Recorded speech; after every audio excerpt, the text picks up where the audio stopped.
50 number की तैयारी जो है आप लोगों को करनी है जीएस की, है ना। 50 नंबर सिलेबस तो देखे हैं कि नहीं देखे हैं? सिलेबस, तो सिलेबस में पहले सिलेबस पे ही चर्चा कर लिया जाए। तो सिलेबस में अगर आप देखें सिलेबस में, तो पहले तो आपको वर्ल्ड जियोग्राफी आपको पढ़ना है। वर्ल्ड जियोग्राफी, वर्ल्ड जियोग्राफी आप सिलेबस अगर देखे होंगे तो वर्ल्ड जियोग्राफी और एंड पॉपुलेशन लिखा होगा। सिलेबस नहीं देखे हैं? विश्व भूगोल और जनसंख्या, और इससे 8 प्रश्न पूछे जाएंगे या 8 नंबर के प्रश्न होंगे। तो यानी वर्ल्ड ज्योग्राफी एंड पॉपुलेशन से कितने नंबर का प्रश्न रहेगा? 8 नंबर का प्रश्न रहेगा आपका। फिर उसके बाद सिलेबस में दूसरा सेक्शन आपका दिया है जो इंडियन पॉलिटी है।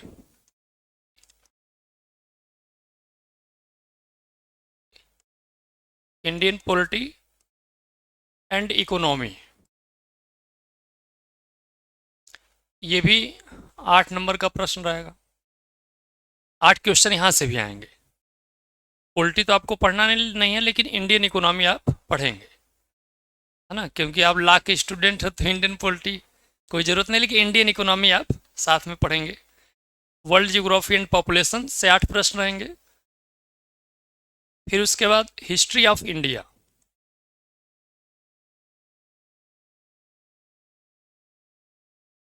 हिस्ट्री ऑफ इंडिया भारत का इतिहास से भी 8 प्रश्न यहाँ से भी पूछे जा रहे हैं। और हिस्ट्री इतिहास से ही रिलेटेड, लेकिन उसको अलग खंड किया गया, इंडियन नेशनल मूवमेंट, भारतीय राष्ट्रीय आंदोलन। तो भारतीय राष्ट्रीय आंदोलन से भी 8 प्रश्न अलग से आएंगे। अलग से नोट कर लीजिए, इंडियन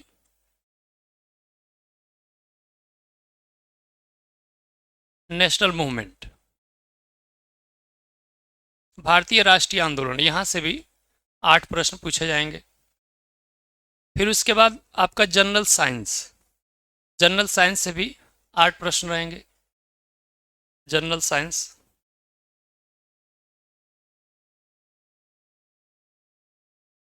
जनरल साइंस से भी 8 प्रश्न यहाँ से भी हैं। जनरल साइंस में फिजिक्स, केमिस्ट्री, बायो में खासतौर से zoology portion, human structure, human disease, मानव रोग, उससे संबंधित ज़्यादातर प्रश्न बनेंगे। तो 8 प्रश्न यहाँ से रहेंगे। फिर उसके बाद आपका करेंट इवेंट्स,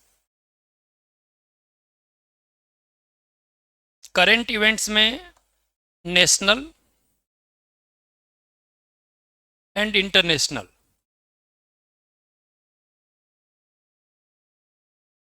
जो इम्पोर्टेंस है, इम्पोर्टेंस, इससे करंट इवेंट से 10 क्वेश्चन रहेंगे, 10 नंबर के प्रश्न। यानी टोटल अगर देखा जाए तो टोटल करंट इवेंट को लेकर टोटल 50 क्वेश्चन रहेंगे। और ये अच्छी बात है कि हर सेक्शन को डिसाइड कर दिया कि कहाँ से कितने प्रश्न या कितने मार्क्स के रहेंगे। तो वर्ल्ड ज्योग्राफी एंड पॉपुलेशन से भी 8, Indian polity and economy, history of India, Indian national movement, general science से भी 8-8 क्वेश्चन रहेंगे। और बस करंट का अलग से आपके लिए, तो करंट के लिए क्या करिएगा, करंट में कुछ इम्पोर्टेंस जो है, जो इम्पोर्टेंट नेशनल इंटरनेशनल रहेगा, उसको मैं नोट करा दूंगा आपको। जैसे इस समय नए में आया घटनासार, वार्षिकी जो आया है, उसको आप ले लीजिएगा, उसको पहले से पढ़ते रहिए, क्योंकि 2-3 महीना जो समय है, संभवतः जो दिसंबर में एग्जाम होने की संभावना है। और अगर मैगजीन मंथली लेना, इधर 2-3 महीने का जो न्यूज पूछेगा, तो आप प्रतियोगिता दर्पण जो है मंथली जो मैगजीन आती है, बस उसको आप एक ले सकते हैं। घटनासार वार्षिकी 1 साल का लगभग करंट आपका कवर हो जाएगा। तो आप अलग से अगर मंथली में नहीं भी करंट पढ़ते होंगे, तो वार्षिकी ले लेंगे तो पीछे का कवर हो जाएगा। तो उसमें आपका चाहे वो नेशनल हो चाहे इंटरनेशनल हो, नेशनल में चाहे वो राष्ट्रीय घटनाक्रम हो चाहे आर्थिक घटनाक्रम हो, है ना, सब आपका उसमें कवर हो जाएगा। और बाकी करंट अलग से मैं नोट करा दूंगा, जो इम्पोर्टेंट रहेगा उसको आप 10 प्रश्न यहाँ से आना है। बाकी आप वर्ल्ड ज्योग्राफी एंड पॉपुलेशन या इंडियन पॉलिटी एंड इकोनॉमी से। तो अब जैसे आप हिस्ट्री, इंडियन नेशनल जैसे मूवमेंट की बात हम लोग करेंगे या जनरल साइंस की बात करेंगे, तो इंडियन नेशनल मूवमेंट हिस्ट्री का ही पार्ट होगा। लेकिन हिस्ट्री में हम लोग एंशियंट हिस्ट्री, मेडुअल, मॉडर्न जब पढ़ेंगे तो मॉडर्न पढ़ने के साथ साथ अलग से इंडियन नेशनल मूवमेंट पढ़ लेंगे 1857 से 1857 की क्रांति से लेके आज़ादी तक क्या क्या हुआ। जैसे आपने नाम सुना होगा सविनय अवज्ञा आंदोलन का नाम सुना होगा, है ना, चंपारण सत्याग्रह का नाम सुना होगा आपने। तो ये जितने भी मूवमेंट हुए हैं और जितने क्षेत्रीय आंदोलन हुए हैं उसको भी इसमें कवर किया जाएगा। तो वहाँ यहाँ से भी आपका 8 प्रश्न रहेगा। एंशियंट, मेडुअल, मॉडर्न मिला के पूरा 8 प्रश्न रहेगा। तो मान लीजिए एंशियंट से 2-3 प्रश्न पूछ दिया, मेडुअल से 2-3 प्रश्न पूछ दिया, मॉडर्न से 2-3 पूछ दिया, तो 8 प्रश्न तो वहाँ से हो जाएंगे। लेकिन इंडियन नेशनल मूवमेंट ज़्यादा इंपॉर्टेंट है क्योंकि 8 प्रश्न सीधे इंडियन नेशनल मूवमेंट से आ रहा है। तो 1857 से लेके, इसका मतलब कि 1857 पढ़ने का मतलब कि क्रांति आप जानते हैं लॉर्ड कैनिंग का शासनकाल है ना। 1857 में अब सिस्टम पूरा चेंज होगा। 1885 में उधर कांग्रेस की भी स्थापना होगी।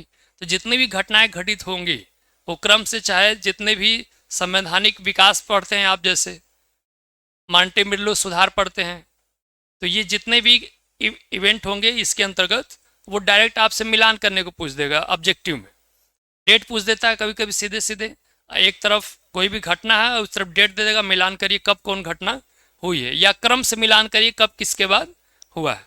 चंपारण सत्याग्रह पहले हुआ है कि सविनय अवज्ञा आंदोलन हुआ है, क्या हुआ उसको अपडेट आपको, चौरी चौरा कांड कब हुआ, ये सब 1 बाय 1 आपको ऑब्जेक्टिव रूप में पढ़ना रहेगा। तो हम लोग स्टार्ट करते हैं वर्ल्ड ज्योग्राफी एंड पॉपुलेशन से। फिर उसके बाद पॉलिटी पढ़ना नहीं है आपको, तो फिर हम लोग बात करेंगे इंडियन इकोनॉमी में। इंडियन इकोनॉमी जैसे बात करेंगे तो इंडियन इकोनॉमी में आप माइक्रो एंड मैक्रो, तो खास तौर से मैक्रो इकोनॉमी आपको पढ़ना है। व्यष्टि अर्थशास्त्र, समष्टि अर्थशास्त्र होता है, तो माइक्रो का मतलब व्यष्टि, माइक्रो मतलब छोटा, मैक्रो मतलब बड़ा। तो मैक्रो इकोनॉमी में आप पढ़ते हैं जैसे नेशनल इनकम, राष्ट्रीय आय है, चाहे पॉवर्टी, गरीबी क्या है, बेरोजगारी क्या है। फिर उसमें खास तौर से आप पढ़ेंगे मनी इन्फ्लेशन, मुद्रास्फीति, बैंकिंग, फाइनेंस, ये जो कोर इकोनॉमी का जो पार्ट है वहाँ से प्रश्न बनते हैं। तो उसको हम लोग 8 प्रश्न जहाँ से आ सकते हैं उसको पूरा कवर किया जाएगा। यानी पूरा आपके 50 नंबर की तैयारी करंट को शामिल करके 50 नंबर की तैयारी 3 महीने में हो जानी चाहिए। और दूसरी चीज़ कि आपको नोट्स से ही वो पूरे प्रश्न मिल जाएंगे। जो 50 नंबर या 50 क्वेश्चन की जो बात है, ये 50 क्वेश्चन टोटल कहाँ से मिलेंगे, नोट्स से। और आप अकेले कमरे पे चाहें तो आप अकेले कमरे पे पूरा जीएस नहीं पढ़ पाएंगे।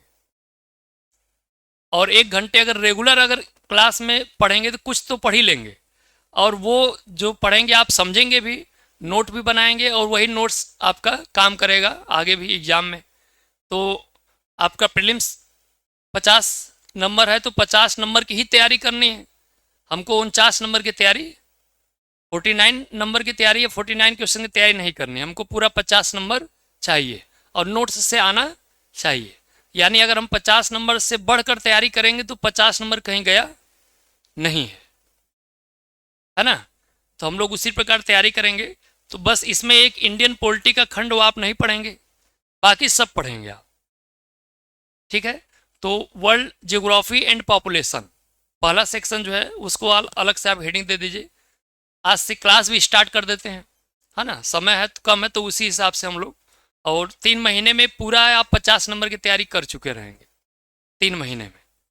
जैसे वर्ल्ड ज्योग्राफी एंड पॉपुलेशन समाप्त होगा, आपका इंडियन इकोनॉमी स्टार्ट हो जाएगा, फिर history of India and Indian national movement start हो जाएगा, और फिर जनरल साइंस, और करंट में भी मान के चलिए 1 महीना में कुछ करंट में आपको अलग से लिखवाना शुरू कर दूंगा ताकि आप पहले से उसको आप पढ़ते रहिए, है ना, इस प्रकार से। तो अलग से आप हेडिंग अलग से दे दीजिएगा, वर्ल्ड ज्योग्राफी उठाइएगा pen, world geography and population. तो हम लोग देखेंगे कि वर्ल्ड ज्योग्राफी एंड पॉपुलेशन में क्या क्या पढ़ना है, क्या क्या कैसे वर्ल्ड ज्योग्राफी में क्या क्या आप पढ़ेंगे, क्या क्या स्टार्ट होगा आपका। इसमें पेज का सिस्टम क्या है, अच्छा। तो अब यहाँ पे वर्ल्ड ज्योग्राफी में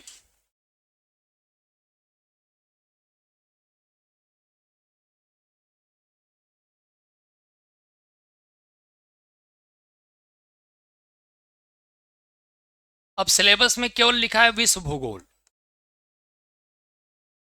तो विश्व भूगोल लिखा है तो इसमें आपको थोड़ा थ्योरी और मैप दोनों को ध्यान देना पड़ेगा। मैपिंग सेक्शन का भी ध्यान देना होगा।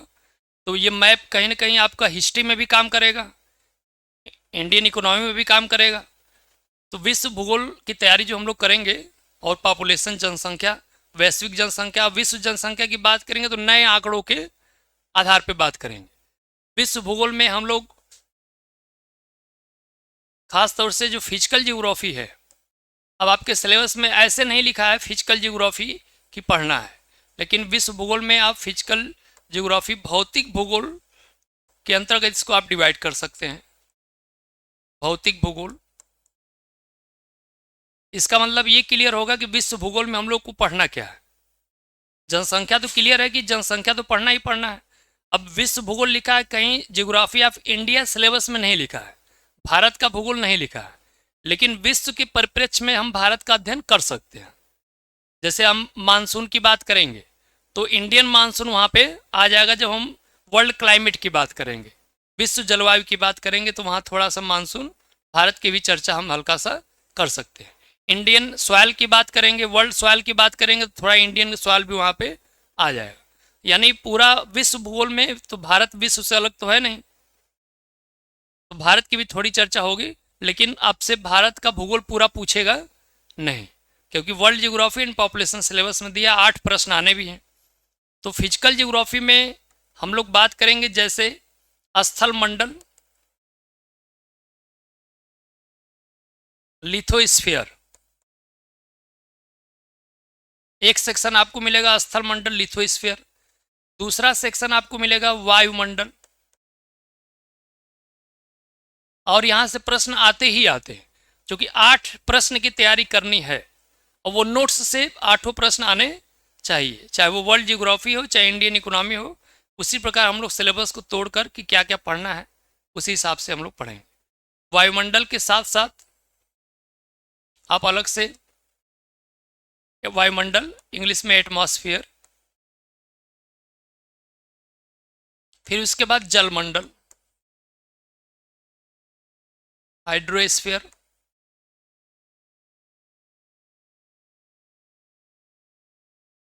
और उसके बाद मृदा, विश्व की जो मृदा है, सॉइल,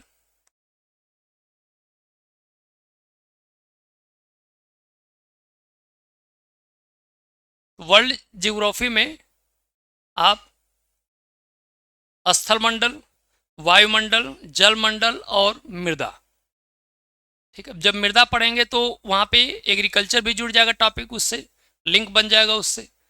और जब पहले से वायुमंडल पढ़ेंगे, आप जलमंडल पढ़ेंगे, तो वायुमंडल का अध्ययन किस में किया जाता है? क्लाइमेटोलॉजी, जलवायु विज्ञान में। स्थल मंडल का किस में अध्ययन किया जाता है? जियोमॉर्फोलॉजी, भू आकृति विज्ञान में। यानी भौतिक भूगोल की अलग अलग शाखाएं हैं। जैसे स्थल मंडल का अध्ययन किया जाता है जियोमॉर्फोलॉजी में,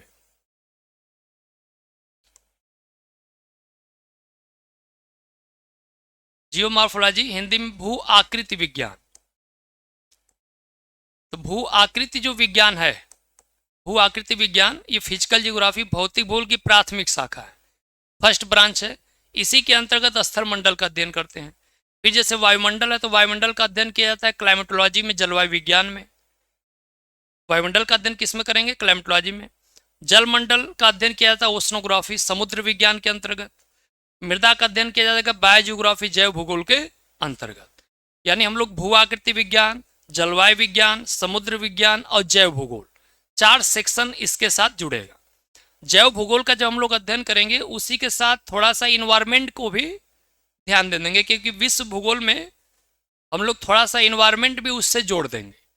जैव भूगोल जब टॉपिक पढ़ेंगे और मृदा खास तौर से, तो वहाँ हम लोग इन्वायरमेंट पोर्शन को भी क्या करेंगे? जोड़ देंगे, क्योंकि वहाँ से भी प्रश्न आपका बनेगा।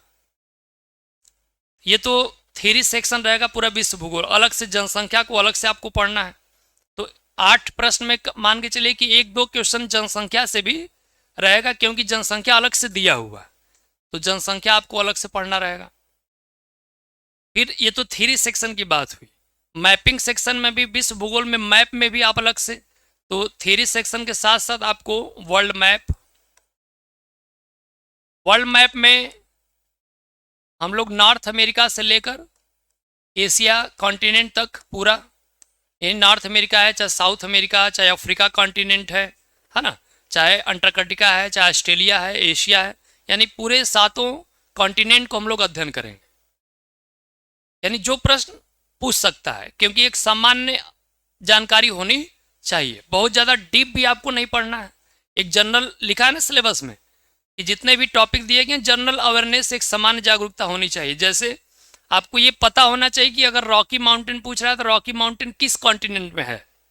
एक सामान्य व्यक्ति से अपेक्षा की जाएगी कि सामान्य अगर जीएस का अध्ययन कर रहा है तो उसको पता होना चाहिए कि एंडीज पर्वत कहाँ है, उसको पता होना चाहिए कि एटलस माउंटेन कहाँ है, उसको पता होना चाहिए कि आल्पस माउंटेन कहाँ है, उसको पता होना चाहिए कि कोटोपैक्सी ज्वालामुखी कहाँ है, मिलान करने को आपको दे दिया। उसको पता होना चाहिए कि सुपीरियर झील कहाँ है ना, उसको पता होना चाहिए कि टिटिकाका झील कहाँ है। एक सामान्य जो अवेयरनेस है, वो जागरूकता मैपिंग को लेकर भी, तो हम लोग साथ में मैप को भी अध्ययन करेंगे। मैप में हम लोग नॉर्थ अमेरिका से स्टार्ट करेंगे, क्योंकि 1 घंटे की क्लास रहेगी आपकी, है ना, तो 1 घंटे की क्लास रहेगी, तो उसी हम लोग कोशिश करेंगे कि Monday to Thursday theory section और फ्राइडे सैटरडे 2 दिन मैपिंग सेक्शन कर देंगे, ताकि 2 दिन मैप अगर 1-1 घंटा पढ़ लेंगे तो काफ़ी कवर हो जाएगा। और बाकी थ्योरी सेक्शन, चूंकि अगर 1.5 घंटे 2 घंटे क्लास होती तो 1.5 घंटे थ्योरी सेक्शन, आधे घंटे मैपिंग सेक्शन डेली चलता। तो 1 घंटे क्लास है तो हम लोग उसको 2 दिन मैपिंग के लिए छोड़ देंगे और बाकी थ्योरी सेक्शन आपका चलता रहेगा, है ना। तो मैपिंग सेक्शन में हम लोग किस प्रकार अध्ययन करेंगे, जो इसे बेसिक जो कॉन्सेप्ट है, जैसे अक्षांश देशांतर आप जानते होंगे, ये तो जान ही रहे होंगे अक्षांश देशांतर क्या होता है। जो क्षैतिज रेखाएं अक्षांश रेखाएं हैं, जो लंबवत है वर्टिकल है, देशांतर जो रेखाएं हैं, अक्षांश रेखाओं की टोटल संख्या कितनी होती है ना, 179। कुल अक्षांश कितने होते हैं, 181। देशांतर रेखाएं कुल कितनी होती हैं, 360। मतलब बेसिक जो एकदम है ना। बाकी जैसे नॉर्थ अमेरिका, आप जैसे उसमें कर्क रेखा भी आपको मिलेगा, tropic of cancer, tropic of capricorn, equator, ये सब मिलेगा। जैसे अफ्रीका कॉन्टिनेंट पढ़ेंगे तो अफ्रीका कॉन्टिनेंट से कर्क रेखा भी गुजरता है, मकर रेखा भी गुजरता है, विषुवत रेखा भी गुजरता है, तीनों रेखाएं गुजरती हैं। तो आपसे पूछ देगा कि किस देश से नहीं गुजरती है, तो अब आपको ये पता होना चाहिए कि विषुवत रेखा किस किस देश से गुजरती है, तभी तो पता चलेगा किससे नहीं गुजरती है। तो इस प्रकार के जो प्रश्न आते हैं तो वहाँ से हम लोग, यानी कि तैयारी इस प्रकार करनी है, वो चाहे हिस्ट्री हो चाहे इकोनॉमी हो, नोट्स से ही सब प्रश्न आ जाए तो नोट्स आपका बेहतर होगा और वहीं से प्रश्न आना तय है। और 50 नंबर और 100 नंबर आप ला से और 50 नंबर जीएस से, क्योंकि जीएस ही आपका बाधा बन सकता है और जीएस ही आपकी नैया पार करा सकता है। क्योंकि जीएस को आप हल्के में नहीं ले सकते हैं, क्योंकि कुछ नहीं तो कम से कम अर्धशतक तो 50 नंबर है ही है, और 100 नंबर आप शतक पूरा करेंगे कहाँ, ला से। और यही फिर उसके बाद जो है आप 100 प्लस अगर आप कर रहे हैं, मान लीजिए 150 है, जीएस जिसका अच्छा है वो 135 प्लस अगर कर ले जाए, 135 प्लस कर ले जाए तो बहुत अच्छा है। इसके पहले आप एपीओ की क्या मेरिट रही है, कभी चेक किए आप कितना, 107 जनरल की, तो 107 अगर गई है तो 100 में ला वाले सब्जेक्ट में आप कितना अपेक्षा करते हैं अपने दम पर कि 100 में कितना नंबर आप गेन कर सकते हैं। ला वाले सब्जेक्ट जो आप पढ़ रहे हैं तो 100 में कितना नंबर आप गेन कर सकते हैं, खूब अच्छी यदि तैयारी है तो 75 आप ला सकते हैं। तो जीएस में 50 में आप 40 प्लस नहीं कर सकते हैं, 35 40 मतलब हम सब। तो अगर आप 35 जैसे आपने कहा और 75 इधर कहा तो आप पहुंच गए कितना, 110 पहुंच गए आप, 17 गए, ये मेरिट है ना। तो इसका मतलब कि आप समझ सकते हैं कि अब 100 क्वेश्चन में आपने 75 कहा, तो मैं मान लेता हूं कि 70-80 के बीच में वैरी करेंगे सभी लोग, कुछ गलत भी तो होंगे, 100 में 100 तो सही होगा नहीं। तो इसका मतलब कि जीएस इंपॉर्टेंट है आपके लिए, क्योंकि जीएस ही आपका सिलेक्शन दिलाएगा, है ना। और जो लोग बाहर होते हैं जीएस की वजह से ही बाहर होते हैं, तो ये कोशिश करना है हम लोगों को। तो सबसे पहले हेडिंग दीजिएगा अलग से स्थल मंडल, अलग से वर्ल्ड जियोग्राफी में सबसे पहले हम लोग बात करते हैं स्थल मंडल की, अलग से हेडिंग। लिथोस्फीयर स्थल मंडल।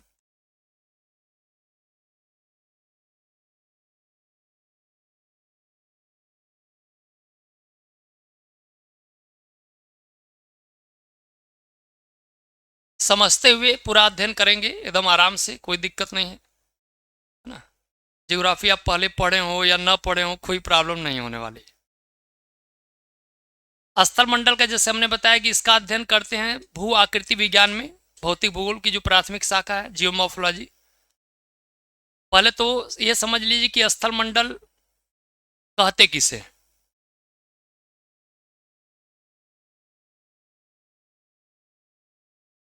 जो सबसे ऊपरी परत है इसको क्रस्ट बोलते हैं, मध्यवर्ती परत जो इसको मेंटल के नाम से जाना जाता है, और जो आंतरिक परत है इसको कोर। यानी बाह्य सतह से, आउटर सरफेस से, बाह्य सतह से जब आप गहराई में जाएंगे, जिस सतह पे आप बैठे हुए हैं इससे डेप्थ में जाएंगे गहराई में, तो डेप्थ में गहराई में जाएंगे तो आपको 3 परतें मिलेंगी। सबसे ऊपरी परत क्रस्ट, फिर मेंटल, मेंटल के बाद कोर। क्रस्ट की एवरेज अगर औसत गहराई लिया जाए, एवरेज, तो 0 किलोमीटर से अगर लेंगे तो 100 किलोमीटर तक क्रस्ट, और 100 किलोमीटर से लेकर 2900 किलोमीटर तक मेंटल का विस्तार, और 6371 किलोमीटर तक कोर का विस्तार है।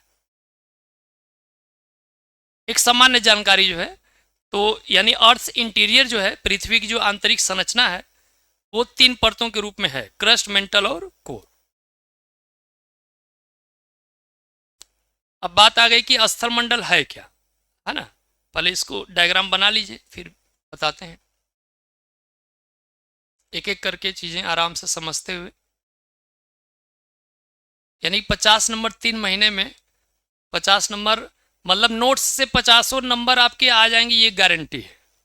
अब निर्भर ये करता है कि जो पढ़ाया गया है वो आपके दिमाग में रहना चाहिए, है ना। कॉन्सेप्ट बस क्लियर रहेगा तो आप कर ले जाएंगे, कोई दिक्कत नहीं। रटना नहीं है, क्योंकि जीएस को आप रट कर दिमाग में नहीं रख सकते हैं। कितना रटेंगे? कुछ लोग जैसे लुसेंट को रट रहे हैं, तो लुसेंट में 1 लाइन दिया है, एक एक लाइन दिया है, वहाँ दिमाग रुकता नहीं है। एक लाइन समाप्त हो, दूसरी लाइन स्टार्ट, फिर तीसरी लाइन स्टार्ट। तो आप 1 महीने बाद 10 दिन घर से होकर आएंगे तो फिर लुसेंट शुरू से पढ़ना पड़ेगा, क्योंकि दिमाग में रहता नहीं है ना।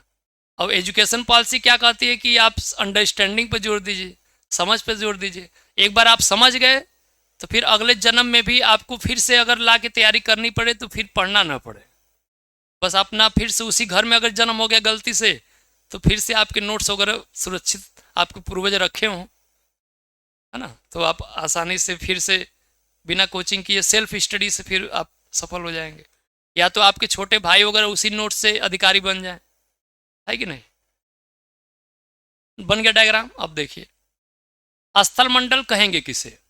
क्रस्ट और मेंटल की जो ऊपरी परत है, ये मेंटल की अपर लेयर होगी, ये लोअर लेयर होगी, तो क्रस्ट और मेंटल की ऊपरी परत को ही स्थल मंडल कहते हैं। क्रस्ट और मेंटल की ऊपरी परत को ही क्या कहते हैं? स्थल मंडल कहते हैं, जिसकी गहराई पृथ्वी के बाह्य सतह से लगभग 100 किलोमीटर होती है। लिख लीजिए स्थल मंडल कहते किसे हैं? क्रस्ट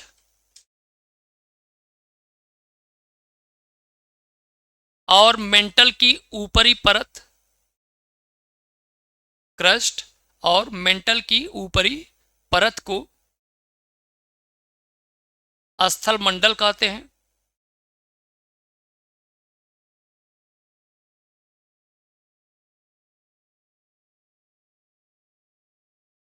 जिसकी गहराई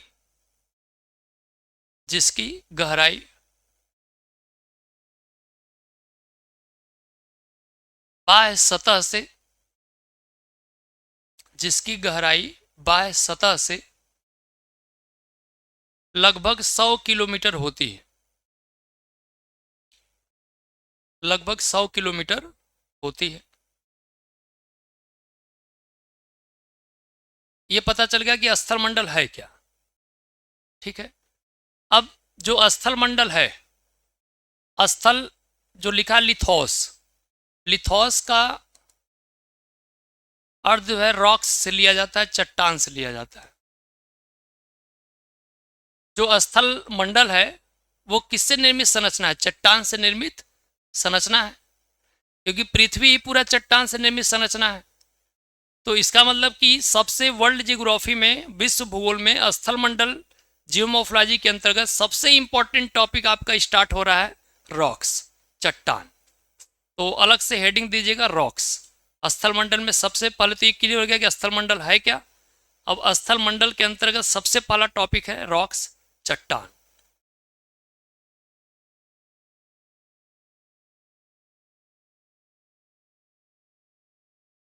चट्टान से मान के चलें, आपकी चट्टान से एक क्वेश्चन जरूर रहेगा। जो 8 प्रश्न वर्ल्ड जियोग्राफी में है, तो वर्ल्ड जियोग्राफी एंड पॉपुलेशन में तो चट्टान से एक प्रश्न रहेगा जरूर। वो चाहे आग्नेय चट्टान से संबंधित हो, चाहे अवसादी चट्टान से संबंधित हो, चाहे कायांतरित चट्टान से संबंधित हो। यानी जितने टॉपिक हम लोग, तो मैं वहां आपको बता दूंगा कि यहां से प्रश्न रहना स्वाभाविक है। अब जैसे वर्ल्ड मैप से मान के चलिए 8 प्रश्न है, तो 8 प्रश्न में वर्ल्ड जियोग्राफी के मैपिंग सेक्शन से 3 प्रश्न वर्ल्ड मैपिंग से जरूर रहेगा, 3 से 4, यानी 50% मैपिंग को भी आप दे सकते हैं। क्योंकि पॉपुलेशन से भी एक प्रश्न रहेगा, 1-2 प्रश्न तो पॉपुलेशन से ही रहेगा, क्योंकि मेंशन किया पॉपुलेशन पढ़ना ही पढ़ना है आपको। तो नॉर्थ अमेरिका जब पढ़ेंगे आप, तो नॉर्थ अमेरिका में कनाडा है, यूएसए, तो कनाडा की जनसंख्या यूएसए से तुलना आप कर सकते हैं। ब्राजील की जनसंख्या का तुलना आप कर सकते हैं। जैसे इकोनॉमी में आप पढ़ते हैं ब्रिक्स संगठन, तो ब्रिक्स संगठन में तो ब्राजील, रसिया, इंडिया, चाइना, ये सब, साउथ अफ्रीका जो है, तो उसमें अगर 5 देशों की जनसंख्या की बात किया जाए, तो अब भारत का तो जान रहे हैं आपकी नंबर 1 पे है, चाइना दूसरे पे है, लेकिन साउथ अफ्रीका पूछ दिया, ब्राजील पूछ दिया, है ना। तो ये आपका माइंड में रहेगा, क्वेश्चन दे दिया कि ब्रिक्स में जितने भी देश हैं उनका विश्व जनसंख्या के हिसाब से अवरोही क्रम या घटते क्रम में या बढ़ते क्रम में उसको आप संकलित करिए अलग से, ऐसे पूछ सकता है। थोड़ा अगर क्वेश्चन को घुमाकर बना दे तो, लेकिन उसके लिए इसका वो तो पूरा 50 क्वेश्चन पूरे जीएस से पूछेगा। हाँ, ये अच्छी बात है कि ये उसका 8 से 9 क्वेश्चन नहीं पूछेगा, 8 ही पूछेगा, ये अच्छी बात है। इंडियन नेशनल मूवमेंट आपका इतना बेहतर तैयार हो कि 8 प्रश्न वो गलत ना हो, हिस्ट्री ऑफ इंडिया से 8 प्रश्न गलत ना हो, तो इतना तो तैयारी होनी चाहिए थी। यानी जो पढ़िए एकदम पकड़ उस पर मजबूत आपकी बनी रहे, कोई दिक्कत नहीं होगी। रॉक्स टॉपिक में हम लोग तो पहले देखेंगे कि रॉक्स चट्टान है क्या, और चट्टान के प्रकार में क्या इसमें पढ़ना है। तो पहले तो इसको 3 पार्ट में डिवाइड कर दीजिए कि चट्टान क्या है, इसको एक बेसिक जो है इसको देखेंगे। फिर types of rocks, types of rocks यानी चट्टान के प्रकार में, टाइप्स ऑफ रॉक्स में हम लोग 3 चट्टानों को पढ़ेंगे। सबसे पहले बात करेंगे इग्नियस रॉक्स की, जो सबसे ज़्यादा इंपॉर्टेंट है, इग्नियस रॉक्स यानी आग्नेय चट्टान। फिर हम लोग बात करेंगे सेडिमेंट्री रॉक्स की, अवसादी चट्टान, और उसके बाद बात करेंगे मेटामॉर्फिक रॉक्स,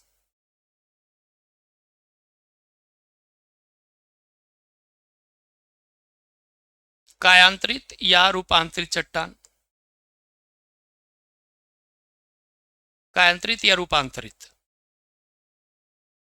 कायांतरित या रूपांतरित चट्टान।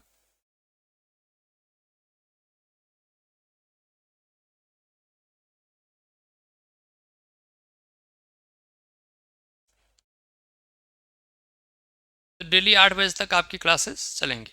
कल 6:30 बजे सर छोड़ देंगे, 6:40 तक छोड़ देंगे लगभग, तो आप 5-10 मिनट रेस्ट करेंगे, तो 6:50 से क्लास आपकी स्टार्ट हो जाएगी। तो 8 बजे तक लगभग क्लासेस आपकी डेली 1 घंटे, क्योंकि कुछ लोग हॉस्टल में रहते हैं, है ना, तो जबकि दरवाज़ा अगर 8 बजे बंद नहीं होना चाहिए, लेकिन 8-9 बजे बंद कर देते होंगे लोग, 9 बजे तक खोलते हैं। तो 3 चट्टान को इसमें हम लोग देखेंगे, igneous rocks, sedimentary rocks and metamorphic rocks को हम लोग देखेंगे। यहाँ से एक प्रश्न आएगा ही आएगा।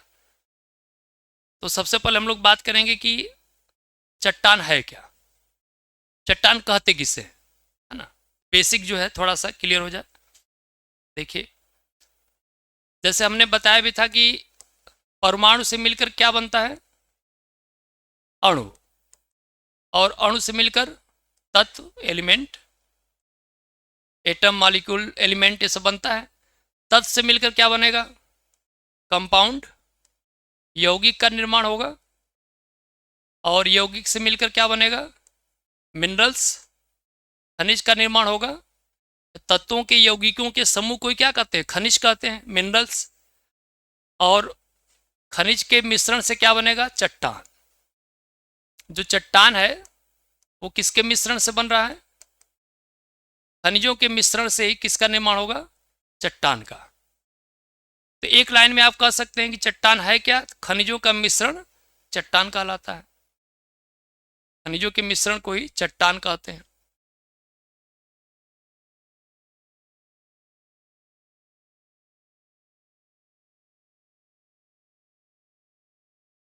अब ये कभी नहीं भूलेगा कि चट्टान कहते किसे, है ना। अब न तो इसको और याद करने की जरूरत है, न रटने की जरूरत है। अब खनिज में देखेंगे तो सबसे इंपॉर्टेंट एक खनिज है फेल्सपार, है ना। फेल्सपार जो खनिज है सबसे इंपॉर्टेंट खनिज है। जो अभी आपने जैसे सबसे ऊपरी परत देखा आपने, क्रस्ट, जो भूपर्पटी हिंदी में बोलते हैं, तो क्रस्ट के निर्माण में फेल्सपार खनिज का योगदान 50% होता है। यानी फेल्सपार खनिज जो है, तो खनिज है तो खनिज में तत्व होंगे। तत्व में जैसे अब क्रस्ट में देखेंगे तो सबसे अधिक ऑक्सीजन होता है। ऑक्सीजन का परसेंटेज सबसे अधिक होता है, 46.60%। ऑक्सीजन के बाद सिलिका का परसेंट होता है। सिलिका के बाद एल्युमिनियम, एल्युमिनियम के बाद एफी, लोहा। लोहा जैसे एल्युमिनियम 8%, लोहा 5%, यानी परसेंटेज घटता जाएगा। लोहा के बाद calcium, sodium, potassium and magnesium. ये जो 8 तत्व हैं मुख्य रूप से, ये कहाँ पाए जाते हैं? क्रस्ट में। तो ये जो खनिज तत्व हैं ये खनिज में पाए जाएंगे? नहीं पाए जाएंगे। फेल्सपार खनिज में सिलिका भी होगा, एल्युमिनियम भी होगा, लोहा भी होगा, ये सब तत्व होंगे। तो फेल्सपार खनिज इंपॉर्टेंट है। जैसे फेल्सपार खनिज के साथ साथ जैसे एक खनिज है क्वार्ट्ज। हाँ, क्वार्ट्ज में सिलिका की प्रधानता ज्यादा होती है, तो क्वार्ट्ज खनिज एक इंपॉर्टेंट है। ये लगभग सभी चट्टानों में पाए जाते हैं। फेल्सपार हुआ, क्वार्ट्ज हुआ। फिर जैसे एक खनिज आप देखेंगे एम्फीबोल्स। एम्फीबोल्स भी खनिज का नाम है, एम्फीबोल्स। ये भी लगभग हर चट्टानों में पाए जाते हैं। एम्फीबोल्स के बाद जैसे आप देखेंगे पायरोक्सिन्स।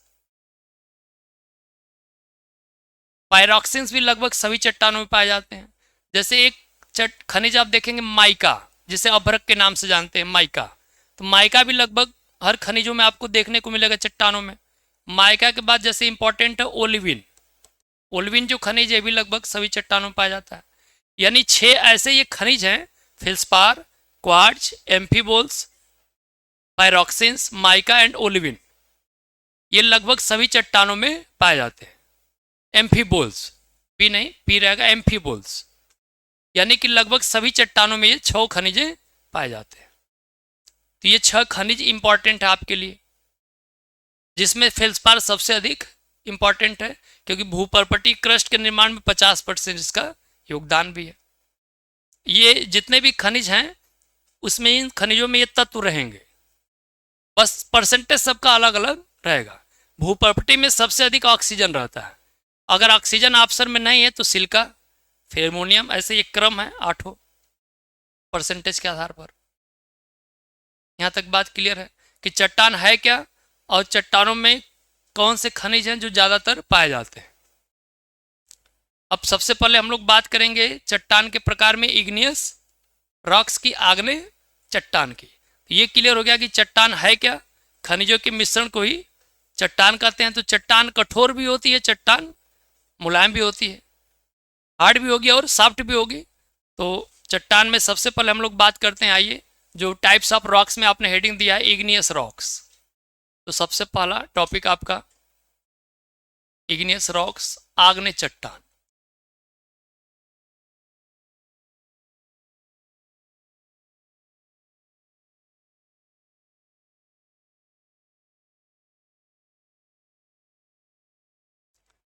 यानी 1 घंटे की क्लास आप रेगुलर अगर करिए 2.5-3 महीना 50 प्रश्न मिल जाए और वो सिलेक्शन दिला दे तो कोई बुराई नहीं है। आप घर पे नहीं कर पाए, घर पे भी पढ़ना पढ़िए 10 घंटा जीएस, कोई दिक्कत नहीं। लेकिन 1 घंटा यहाँ क्या है कि रेगुलर रहेंगे, लोगों के साथ बैठे रहेंगे तो बैठ जाएंगे। जैसे लाइब्रेरी का कल्चर कैसे डेवलप हो गया, तो क्या पहले बच्चा घर पे या कमरे पे नहीं पढ़ता था? पढ़ता था। क्या पहले लाइब्रेरी नहीं था प्रयागराज दिल्ली में तो क्या लोग सिलेक्शन नहीं पाते थे? ऐसा कुछ नहीं है। लेकिन अब आप देख रहे हैं कि जो 5,000 10,000 जो भी आपका रूम का किराया है, तो उस कमरे में आप नहीं पढ़ पा रहे हैं अकेले रहते हुए भी, आपको लग रहा है कि हम अकेले डिस्टर्ब हो जा रहे हैं, तो आप लाइब्रेरी ज्वाइन कर रहे हैं। यानी सोसाइटी किस प्रकार जो है, तो अब जैसा कल्चर आप देखते हैं मानव उस प्रकार उसको एडाप्ट करता है। क्योंकि आपके कमरा जो बगल लड़का लिया है वो जा रहा है लाइब्रेरी में, तो आपको बेचैनी है कहीं लाइब्रेरी में कुछ और न बट रहा हो। तो वहाँ तो वो लाइब्रेरी, जब आप लाइब्रेरी जाते हो तो लगता है कि कुछ नहीं, यही सब है जो है सो। फिर आप दोस्त मित्र बन जाते हैं, फिर आप आना जाना लगा रहता है। सबका अपना अपना कल्चर है। तो अब आग्नेय चट्टान में हम लोग सबसे पहले, अब चट्टान तो क्लियर हो गया कि चट्टान है क्या, चट्टान किसे कहते हैं। अब एक वर्ड आ गया नया, आग्नेय। तो बेसिक पहले बात करेंगे, जैसे इग्नियस है। हाँ, तो ये इग्नियस जो है ये लैटिन शब्द है इग्निस, इग्निस से ही बना है इग्नियस। लैटिन शब्द क्या है? इग्निस, इसी से बना है इग्नियस। और इग्निस का अर्थ क्या होता है? अग्नि या आग, अग्नि या आग। तो अब इग्निस के अर्थ से ऐसा लगेगा कि आग्नेय चट्टान का निर्माण अग्नि या आग से हुआ है, ऐसा लग रहा है। लेकिन वास्तव में ऐसा है नहीं। अग्नि या आग के समान कोई ऐसा पदार्थ है, मैटर है, जिससे आग्नेय चट्टान का निर्माण हुआ है। तो आखिर वो कौन सा पदार्थ है? तो अग्नि या आग के समान जो पदार्थ है वह है तप्त तरल पदार्थ, तप्त तरल पदार्थ। और जो तप्त तरल पदार्थ है, उसी तप्त तरल पदार्थ को मैग्मा कहते हैं। मैग्मा। अब एक नया वर्ड आ गया ना, मैग्मा। इसका मतलब लग रहा है कि मैग्मा से ही आग्नेय चट्टान बना होगा। तो अब दिमाग में आ गया कि मैग्मा क्या है। तो पहले तो एक वर्ड क्लियर हो गया कि मैग्मा तब तरल पदार्थ है, लेकिन मैग्मा का निर्माण होता कहाँ है? अब यहीं से क्वेश्चन बनेगा। क्वेश्चन का फार्मिंग यहीं से स्टार्ट हो गया आपका। क्वेश्चन का जो फॉर्मेशन है यहीं से क्वेश्चन स्टार्ट हो गया। तो मैग्मा है क्या? तो मैग्मा तब तरल पदार्थ है। या इसका मतलब कि ये अग्नि या आग के समान है, तप्त है, तरल भी है, यानी हॉट लिक्विड मटेरियल है जिसका नाम है मैग्मा। तो अब यहाँ पे ये समझना है कि मैग्मा का निर्माण होता कहाँ है। मैग्मा का निर्माण कहाँ होता है? अगर पहला क्वेश्चन पूछ दिया कि मैग्मा का निर्माण होता है, ऑप्शन क्रस्ट, मेंटल, कोर, इनमें से कोई नहीं। क्वेश्चन ऐसे पूछ दिया, आसान प्रश्न, तो आप बताएंगे मेंटल। लेकिन अब थोड़ा सा और इसको क्लियर किया, पूछ दिया आपसे कि ऊपरी मेंटल, निचला मेंटल, बाह्य कोर, आंतरिक कोर, तो ऊपरी मेंटल में दूसरा ऑप्शन हो जाएगा ऊपरी मेंटल। अब लेकिन अगर मेंटल को नाम न दे, सीधे बोल दे आपका क्रस्ट, दुर्बल मंडल, निचला मेंटल और बाह्य कोर, तो दुर्बल मंडल। तो मैग्मा का निर्माण दुर्बल मंडल में होता है। तो दुर्बल मंडल का क्षेत्र पाया कहाँ जाता है, उसको हम लोग देखेंगे कि मैग्मा का निर्माण कहाँ पर होता है। तो पहले तो ये इतना नोट किया आपने, पहले समझ लेते हैं फिर लिखा देंगे। अब फॉर्मेशन ऑफ मैग्मा।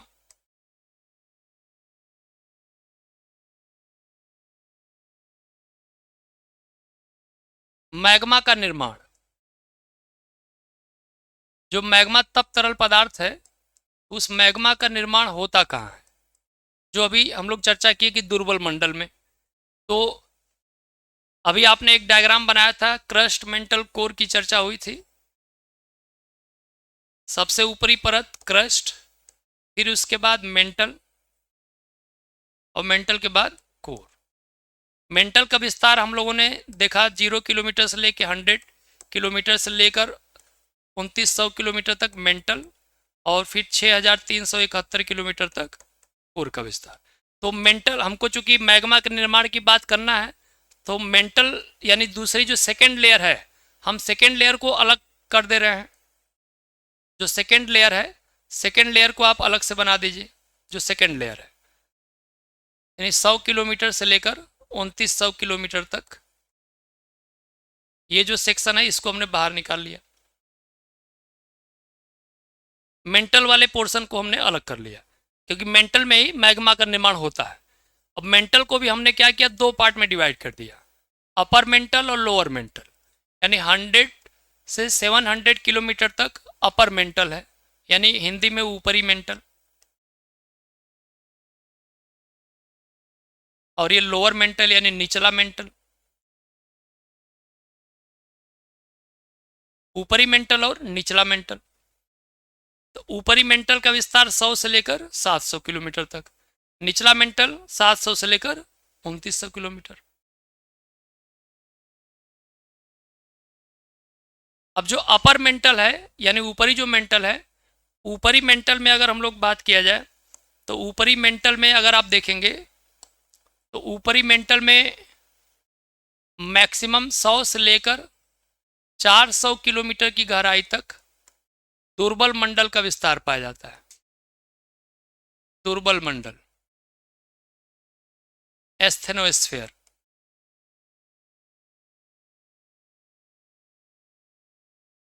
एस्थेनोस्फीयर दुर्बल मंडल।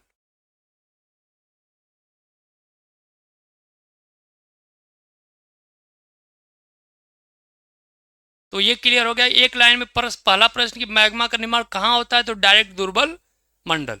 दुर्बल मंडल अपर मेंटल में कि लोअर मेंटल में, तो अपर मेंटल में दुर्बल मंडल क्षेत्र पाया जाएगा। इसको तो आपने बनाया ही है, देखिए।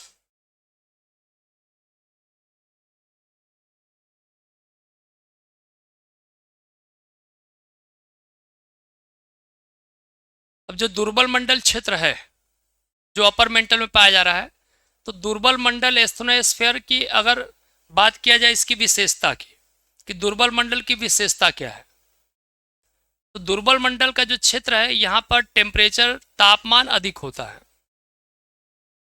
तापमान अधिक होगा, पहला कंडीशन। दूसरा कंडीशन, जल की भी अधिकता होगी, जल भी अधिक पाया जाएगा, लेकिन प्रेशर, दाब में कमी पाई जाती है। तीन विशेषता है दुर्बल मंडल की: तापमान, जल की अधिकता और दाब में कमी।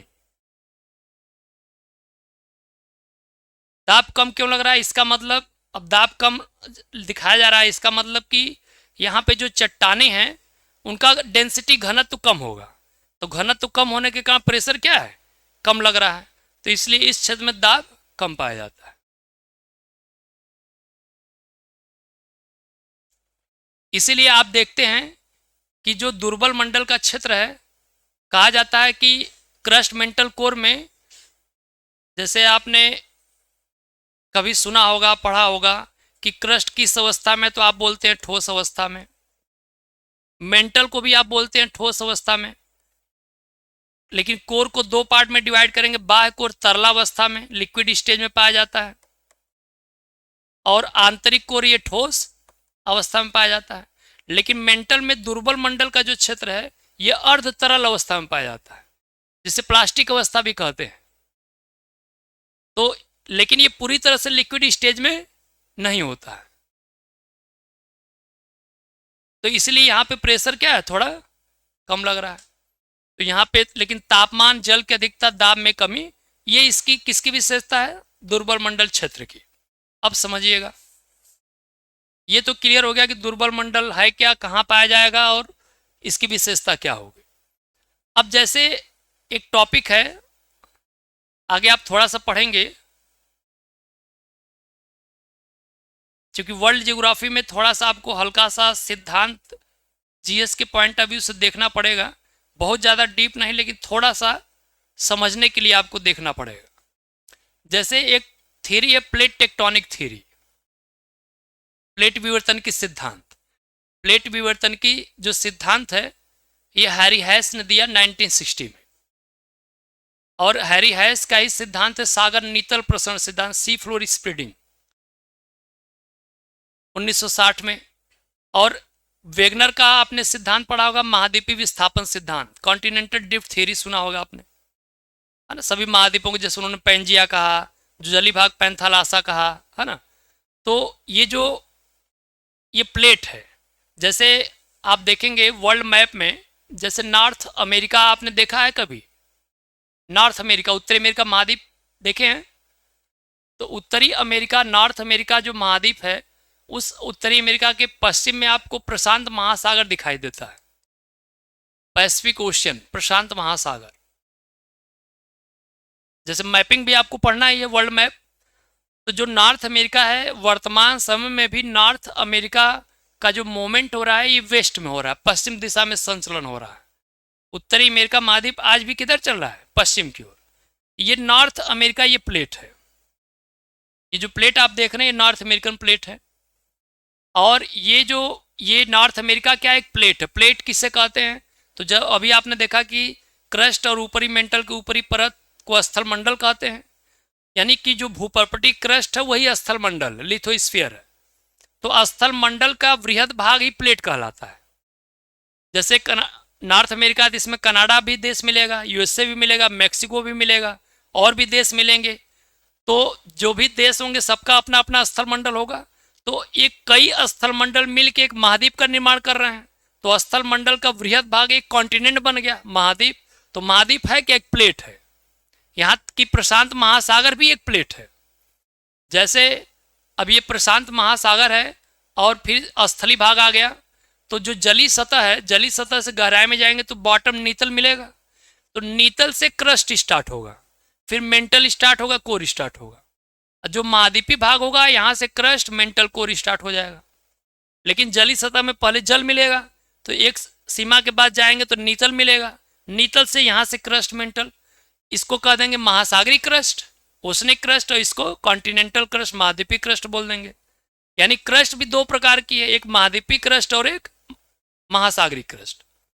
क्योंकि 71% वाटर पार्ट है जली भाग, 29% स्थली भाग। तो अब यहाँ पर महासागरी क्रस्ट, तो प्रशांत महासागर, यानी कि प्रशांत महासागर भी क्या एक प्लेट है। उत्तरी अमेरिका महाद्वीप भी क्या एक प्लेट है। तो ये नॉर्थ अमेरिकन प्लेट है और ये पैसिफिक प्लेट है। ये कौन सी प्लेट हो गई? पैसिफिक प्लेट, प्रशांत महासागरी प्लेट। तो ये प्लेट इधर आ रही है और ये प्लेट इधर जा रही है। तो अब दोनों प्लेटें आप देख रहे हैं क्या कर रहे हैं, आपस में आमने सामने फोर्स काम कर रहा है। दोनों प्लेटों में अभिसरण होगा, कन्वर्जेंस होगा। जैसे ही अभिसरण होगा तो जो प्लेट भारी होगी वो दूसरे प्लेट को तोड़कर नीचे जाना चाहेगी। तो प्रशांत महासागरी प्लेट का क्षेत्रफल सबसे अधिक है, तो इसलिए सबसे भारी प्लेट है। तो स्थल मंडल का वृहद भाग क्या है? प्लेट। तो ये जो प्लेट है, जैसे ही प्लेटों का टकराव होगा तो उत्तरी अमेरिकन प्लेट को तोड़ते हुए इस प्लेट का सबडक्शन होगा, क्षेपण होगा, या प्लेट नीचे जाएगी, सबडक्शन होगा प्लेट का। तो ये प्लेट मुड़कर कहाँ जा रही है? तो ये जो अभी आपने देखा क्रस्ट मेंटल कोर, तो ये मान लीजिए दो प्लेट, एक इधर से आ रही है, एक प्लेट इधर से आ रही है। तो ये प्लेट जब मूव कर रही है तो कहाँ जा रही है? मेंटल में जा रही है। कहाँ जा रही है? मेंटल में जा रही है। ये प्लेट कहाँ जा रही है? मेंटल में। मेंटल के क्षेत्र में कहाँ? दुर्बल मंडल में। जब दोनों प्लेटें टकराएंगी तब भी कंपन होगा, भूकंप होगा। तो इसीलिए आप देखते हैं मैप में भी आप पढ़ेंगे कि नॉर्थ अमेरिका का जो पश्चिमी किनारा है ये भूकंप से प्रभावित है। और जब प्लेट का मूवमेंट होगा तो प्लेट उत्तरी अमेरिकन प्लेट को तोड़ेगी, मेंटल की परतों में जाएगी तो मेंटल की लेयर को भी तोड़ेगी। तो तीव्र गति के भूकंप आते हैं, सतह पे तीव्र गति के भूकंप झटके महसूस होंगे। यानी यहाँ पे सामान्य भूकंप भी आएंगे और तीव्र गति के भूकंप भी आएंगे। और जब ये प्लेट मेंटल के दुर्बल मंडल में पहुंचेगा तो इसको भी प्लेट को तोड़ेगा। तो यानी कि ये प्लेट है क्या? चट्टान से निर्मित संरचना है। तो ये प्लेट का जो टुकड़ा है ये सेडिमेंट अवसाद के रूप में कहाँ जमा हो जाएगा? मेंटल के क्षेत्र में, क्योंकि मेंटल में जा रहा है। और उसकी विशेषता क्या है? तापमान और जल की अधिकता, दाब में कमी। अब तापमान, जल की अधिकता, दाब में कमी के कारण क्या होगा? ये जो अवसाद है, यही अवसाद क्या होगा? यही अवसाद जो है, यही अवसाद तप्त तरल पदार्थ में परिवर्तित हो जाएगा। और यही तप्त तरल पदार्थ क्या है? मैग्मा। तो मैग्मा का निर्माण कैसे हो रहा है, किस प्रक्रिया से आंतरिक भाग में? तो मैग्मा ये क्लियर हो गया कि जो अवसाद हैं, इसका मतलब कि मैग्मा कुछ नहीं है, मैग्मा है चट्टान का टुकड़ा, वो तब तरल के रूप में पाया जा रहा है, हॉट लिक्विड मटेरियल के रूप में पाया जा रहा है। उसमें चट्टान के टुकड़े भी रहेंगे, कुछ टुकड़े बहुत ही बारीक रहेंगे, कुछ मटर के दाने के समान रहेंगे टुकड़े, कुछ राख के समान रहेंगे। तो मटर के दाने के समान जो होता है उसे लैपिली के नाम से जाना जाता है। तो इसका मतलब कि ये मैग्मा कहाँ निर्माण होगा? दुर्बल मंडल में। निर्माण की प्रक्रिया क्या होगी? ये स्थिति होगी। तो इसका मतलब कि ये क्लियर हो गया कि मैग्मा का निर्माण कहाँ होता है। अब ये जो मैग्मा का जब निर्माण हो गया, इतना बना लिया आपने, थोड़ा सा सब इसको नोट कर लेना है तो नोट कर लीजिए, फिर आगे बढ़ते हैं। जब कॉन्सेप्ट एकदम क्लियर रहेगा तो क्वेश्चन आएगा तो गलत नहीं होगा। यही तरीका होता है ना पढ़ने का, इस अंडरस्टैंडिंग, क्योंकि रटना मना है, रट कर आप जीएस को नहीं पढ़ सकते। अब ऐसे ही हम लोग, चाहे वो इंडियन नेशनल मूवमेंट हो, चाहे इंडियन इकोनॉमी हो, सबको समझ कर अध्ययन करेंगे। इंडियन नेशनल मूवमेंट पूरा आपकी जबान पे होना चाहिए। अब हिस्ट्री ऑफ इंडिया देखेंगे तो प्राचीन काल का इतिहास, मध्यकालीन इतिहास इतना बड़ा है, अब पढ़ते रह जाएं। लेकिन एंशिएंट, मेडुअल, मॉडर्न को वास्तव में पढ़ना कैसे चाहिए, जहां से 8 नंबर आ जाए, वो तरीका आप देखेंगे। थोड़ा सा अगर आप पहले से इतिहास पढ़े हैं तो कुछ तो जानते ही होंगे, तो यहाँ पे वो उसको और मॉडिफाई कर दिया जाएगा बेहतर तरीके से। हाँ, यानी पूरे जीएस को कमांड करना है, 50 नंबर चाहिए। यानी इस बार एपीओ की जो वैकेंसी आई है, टोटल रिजल्ट इसी क्लास से आना चाहिए, है कि नहीं? नहीं लगता आपको? ला का तो जिम्मेदारी मेरा नहीं है, ला की जिम्मेदारी आपकी है। ला की जिम्मेदारी जो 100 क्वेश्चन है, तो उसको तो आपको अपना हैंडल करना। जैसे आपने बताया कि 75 ला सकते हैं, तो 75-80 लाने की अगर क्षमता है तो सिलेक्शन निश्चित है ना? तो 75 प्लस लाने की आप जिम्मेदारी रखिए अपनी, उतना ला में मेहनत करिए। बाकी जीएस आपका 40 प्लस रहेगा, 45 प्लस रहेगा, क्योंकि 50 क्वेश्चन आपके, मैं 5 क्वेश्चन इधर उधर कर दे रहा हूँ जो गलत हो सकता, मानवीय भूल हो सकती है आपसे, कि आता हुआ क्वेश्चन भी आप गलत कर दें, है ना? कभी कभी प्राचीन वेद पूछता है तो लोग सामवेद मार के आ जाते हैं, तो मतलब ब्लंडर मिस्टेक जिसे कहा जाता है। तो कभी कभी अगर ऐसा गलत हो जा रहा है तो वो अलग बात है, तो मानवीय भूल आप कह सकते हैं कि उस समय आंसर कुछ और था और आप किसी और को याद कर रहे थे, तो ऐसा अगर मिस हो जाए, है ना? या तो आपने कॉपी में कोई और ट्रिक किया है, जब ब्लैक करने जा रहे हैं कुछ और कर दे रहे हैं। लैंग्वेज वगैरह, तो लैंग्वेज वगैरह तो फिर अब लैंग्वेज आप पढ़िएगा, हिंदी, इंग्लिश, है ना? मेंस में, हाँ, तो मेंस की तैयारी फिर अलग से किया जाएगा। मेंस में भी जो जीएस के आएंगे प्रश्न, तो मेंस की तैयारी फिर से एक बार मुलाकात होगी। लेकिन मेरी पहले तो ये जो एपीओ का प्रीलिम्स है, पहले इसको क्वालिफाई करना आपको, और फिर मेंस आएगा तो मेंस की भी तैयारी हो जाएगी, कोई दिक्कत नहीं है। पहले प्री आपका निकल जाए, क्योंकि अभी आप मेंस की तैयारी कर भी नहीं सकते हैं। 2.5-3 महीने में अभी आपका फोकस 150 नंबर पे रहना चाहिए, वो कैसे प्राप्त होगा, है ना? बन गया? अब देखिए, अब यहाँ पर जैसे ये क्लियर हो गया कि मैग्मा का निर्माण कहाँ होता है, तो अब ये जब क्लियर हो गया कि मैग्मा का निर्माण कहाँ हो रहा है, मेंटल में, और मेंटल में भी कहाँ, मेंटल के ऊपर ही, मेंटल में 100 से 400 किलोमीटर मैक्सिमम दुर्बल मंडल का जो क्षेत्र है, तो इसी दुर्बल मंडल में जो मैग्मा का निर्माण हो रहा है, यही जो मैग्मा है, अब ये आंतरिक सतह है, पृथ्वी की आंतरिक सतह, इंटरनल सरफेस एरिया है, और ये बाह्य सतह हो जाएगा, आउटर सरफेस हो जाएगा। अब ये जो मैग्मा है, ये मैग्मा आंतरिक जो सतह है, आंतरिक सतह पे भी जमा होगा, और बाह्य सतह पे भी मैग्मा जमा होगा। जो मैग्मा निर्माण हुआ है, तो ये मैग्मा जब बाहर निकलेगा तो ये मैग्मा का जमाव आंतरिक सतह पे भी हो रहा है और बाह्य सतह पे भी हो रहा है। तो जब आंतरिक और बाह्य सतह पे मैग्मा का जमा होगा तो इसे मैग्मा न कह के इसे लावा कहा जाएगा। बस अंतर यही है, लावा भी तब तरल पदार्थ है जैसे मैग्मा, बस उसको आंतरिक और बाह्य सतह पे जब जमा हो रहा है नाम हो जा रहा है लावा। तो मैग्मा ही लावा है, लावा ही मैग्मा है। बस आंतरिक भाग में आप घर में हैं तो नाम मैग्मा है, जब घर की चौखट से बाहर निकल रहे हैं तो आपको लावा के नाम से जाना जाता है, बस अंतर यही है। लेकिन हैं आप वही तप तरल पदार्थ, आपके संरचना में कोई परिवर्तन नहीं। आप तब तरल पदार्थ अंदर भी रहेंगे बाहर भी रहेंगे, लेकिन जब बाहर आप आएंगे तो बाहर आएंगे तो तब तो जो तरल पदार्थ है वो तब तरल पदार्थ अब बाहर का वातावरण भी तो प्रभावित करेगा आपको।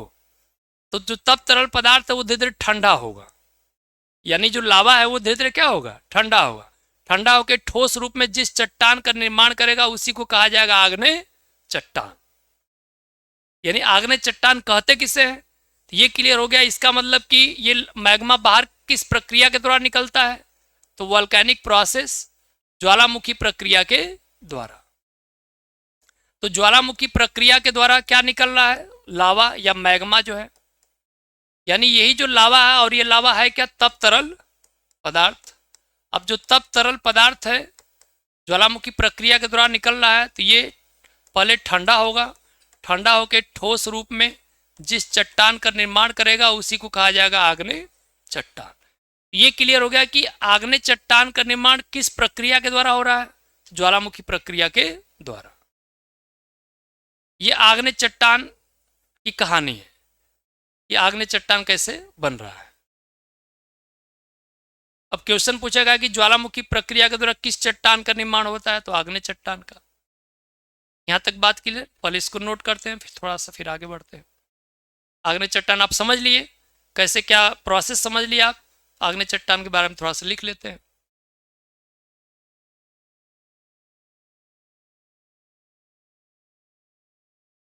जो आपने समझा है उसी को लिखा रहे हैं, है ना, लिखिएगा। ज्वालामुखी प्रक्रिया के द्वारा, ज्वालामुखी प्रक्रिया के द्वारा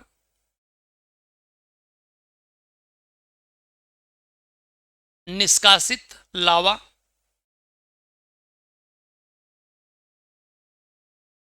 निष्कासित लावा के ठंडा होकर, निष्कासित लावा के ठंडा होकर, ठंडा होकर ठोस रूप में जिस चट्टान का निर्माण होता है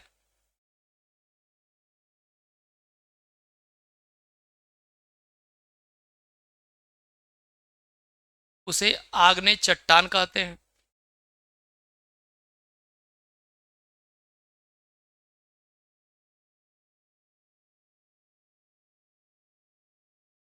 पैराग्राफ चेंज। लावा जिसे आंतरिक भाग में, लावा जिसे आंतरिक भाग में मैग्मा के नाम से जाना जाता है,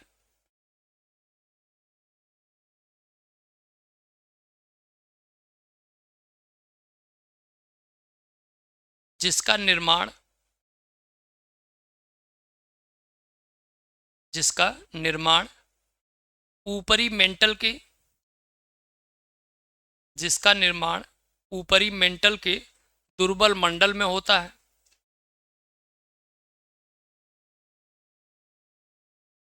जिसका निर्माण ऊपरी मेंटल के दुर्बल मंडल में होता है। Paragraph change. दुर्बल मंडल की विशेषता,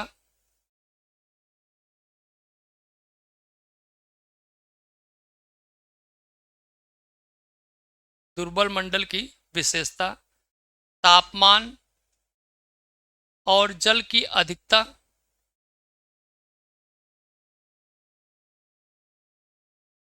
तापमान और जल की अधिकता तथा दाब में कमी है, दाब में कमी है ना। जो आपने समझा उसको आपने नोट कर लिया। अब देखिए, अब ये क्लियर हो गया कि ज्वालामुखी प्रक्रिया के द्वारा जो लावा निकल रहा है, इसी लावा से किसका निर्माण हो रहा है, आग्नेय चट्टान का। तो लावा भी दो प्रकार का होता है, एसिडिक यानी अम्लीय लावा, जो लावा निकल रहा है जिसे आंतरिक भाग में मैग्मा कह रहे हैं, ये भी दो प्रकार का लावा है, एक अम्लीय है और एक क्षारीय है।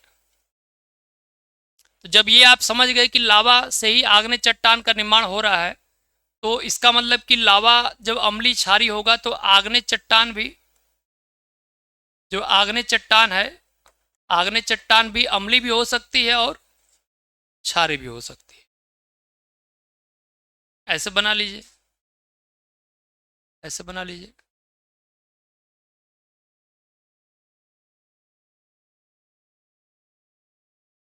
तो लावा अम्लीय और क्षारीय होता है, तो इसका मतलब स्वाभाविक सी बात है, इसी लावा से क्या बन रहा है, आग्नेय चट्टान।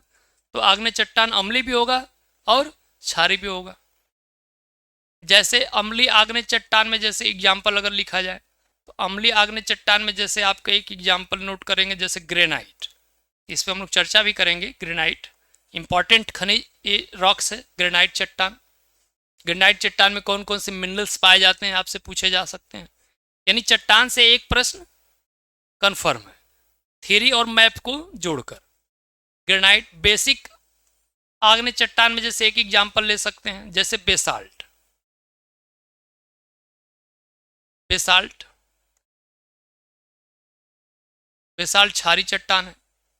और ग्रेनाइट कैसी चट्टान है, ये अम्लीय चट्टान है। ग्रेनाइट है, दोनों आग्नेय चट्टान है, बस एक एसिडिक है और एक बेसिक है, दोनों है आग्नेय चट्टाने हैं। यहां तक बात क्लियर। अब देखिए समझिएगा, अभी आपने देखा कि जो लावा है, ये लावा आंतरिक सतह पे भी लावा का जमा हो रहा है, और लावा का जमाव बाह्य सतह पे भी लावा का जमा हो रहा है कि नहीं। तो इसका मतलब कि जो आग्नेय चट्टानें होंगी वो आंतरिक सतह में भी, यानी आंतरिक भाग में भी आग्नेय चट्टानें होंगी, और बाह्य सतह पे भी आग्नेय चट्टानें होंगी। यानी आग्नेय चट्टान अम्लीय क्षारीय तो है, लेकिन आग्नेय चट्टान दो रूप में है, एक अभ्यंतरिक आग्नेय चट्टान इंट्रूसिव इग्नियस रॉक्स, और एक बाह्य आग्नेय चट्टान एक्सट्रूसिव इग्नियस रॉक्स। जो ग्रेनाइट है, ग्रेनाइट ग्रेनाइट जो है ये इंट्रूसिव इग्नियस रॉक्स है, यानी ग्रेनाइट का चट्टान का निर्माण आंतरिक भाग में होता है, इसीलिए इसको प्लूटोनिक रॉक्स कहा जाता है, पातालीय आग्नेय चट्टान। गहराई में लावा कहीं जमा हो जा रहा है। और जो बेसाल्ट है ये बाह्य आग्नेय चट्टान एक्सट्रूसिव इग्नियस रॉक्स, ये क्षारीय चट्टान है। यानी आग्नेय चट्टानें अभ्यंतरिक और बाह्य दोनों हो सकती हैं, अम्लीय या क्षारीय हो सकती हैं। यहां तक बात क्लियर है। यहीं तक क्लास को रोकते हैं, फिर कल हम लोग इसको कंटिन्यू करेंगे, नोट करते हुए ग्रेनाइट चट्टान को भी समझेंगे, बेसाल्ट को समझेंगे, आग्नेय चट्टान की कुछ विशेषताएं की बात करेंगे जो प्रश्न पूछ सकता है, फिर आएंगे सेडिमेंट्री रॉक्स और मेटामॉर्फिक रॉक्स पे, है ना। तो ये डिसाइड हो गया आपका कि मंडे टू फ्राइडे हम लोग, Monday to Thursday, Friday Saturday mapping section रखेंगे, वर्ल्ड मैप, और 3 महीने में पूरा 50 नंबर की तैयारी आपको कंप्लीट कर लेनी है। वर्ल्ड जियोग्राफी एंड पॉपुलेशन के बाद हम लोग बात करेंगे इकोनॉमी की, इंडियन इकोनॉमी, पॉलिटी तो पढ़ना नहीं है, इंडियन इकोनॉमी की, फिर उसके बाद history of India and Indian national movement, फिर जनरल साइंस, बीच में करंट भी आपका चलता रहेगा। पूरा 50 नंबर। नोट्स आप बना लीजिएगा अच्छे से, नोट्स से ही 50 नंबर आना तय है। बाकी ला आपको संभालना है, जीएस की जिम्मेदारी अपनी है ना। सिलेक्शन लेना है चाहे कुछ भी हो जाए।